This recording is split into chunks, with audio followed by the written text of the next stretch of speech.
Mr. President, one other topic of importance. For more than a year, story after story has broken about the ethical misconduct by sitting Supreme Court justices. We're talking about the highest court in the land, the 9 men and women sitting on the Supreme Court, who are not governed by the same rules of conduct and ethical standards as every other federal judge in America. They want special treatment. Justice Clarence Thomas has been at the center of many of these stories. For decades, he has accepted lavish gifts and luxury trips from a gaggle of fawning billionaires. The total dollar value we estimate for these gifts accepted by Clarence Thomas, by and large never disclosed, is $4 million. Get that. Supreme Court Justice, highest court in the land, life and death decisions every day, and he's receiving $4 million in gifts that he doesn't disclose. Justice Thomas has failed to disclose the vast majority of these gifts in clear violation of financial disclosure requirements under federal law. Late last week, another story broke. I'm hesitant to raise this story because it involves Justice Thomas's spouse, but I can no longer avoid the obvious. She is a political activist, and her activism raises serious ethical questions.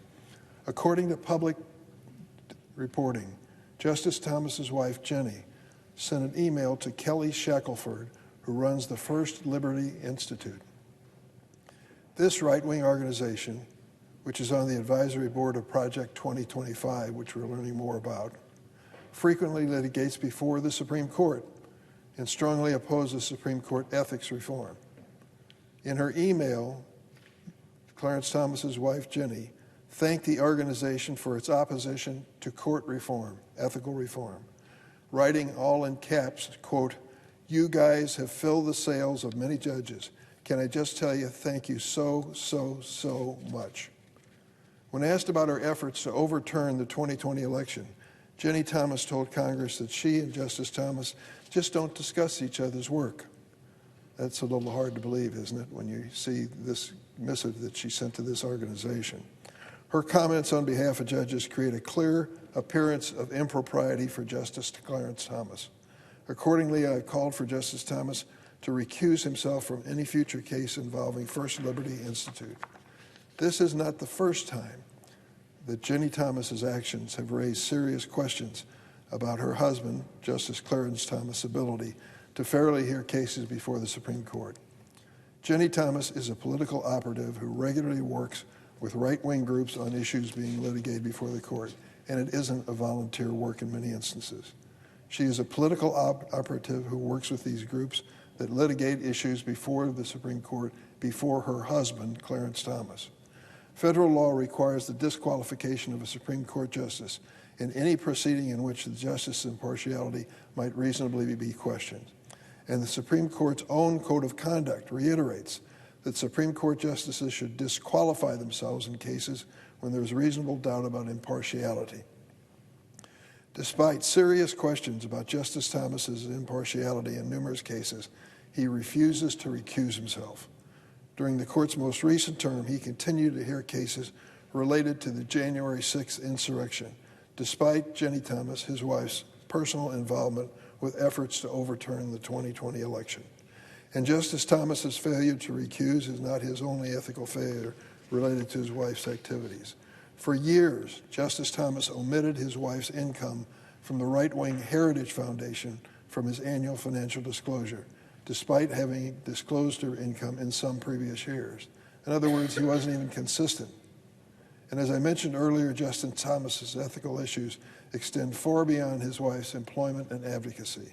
He's repeatedly violated the federal law by failing to report gifts and income from a wide range of sources in his financial disclosure.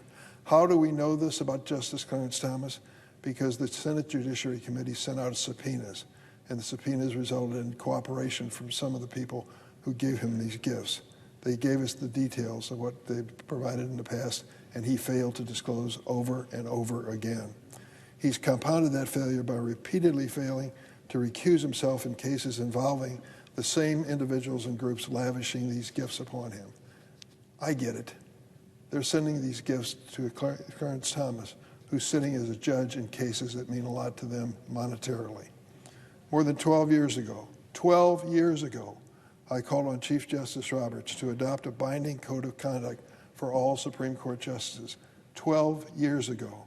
Since then, repeated ethical misconduct by Supreme Court justices have proven that an unenforceable code of conduct is absolutely worthless, and an enforceable one is essential to restoring public confidence.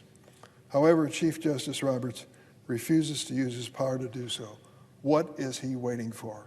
I call on each and every Supreme Court justice.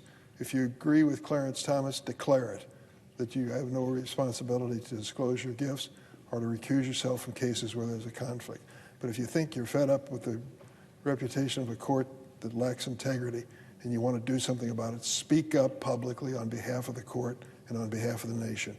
We'll continue in Congress to do our part, but some leadership from Chief Justice Roberts and members of the court could sure make a difference. I yield the floor.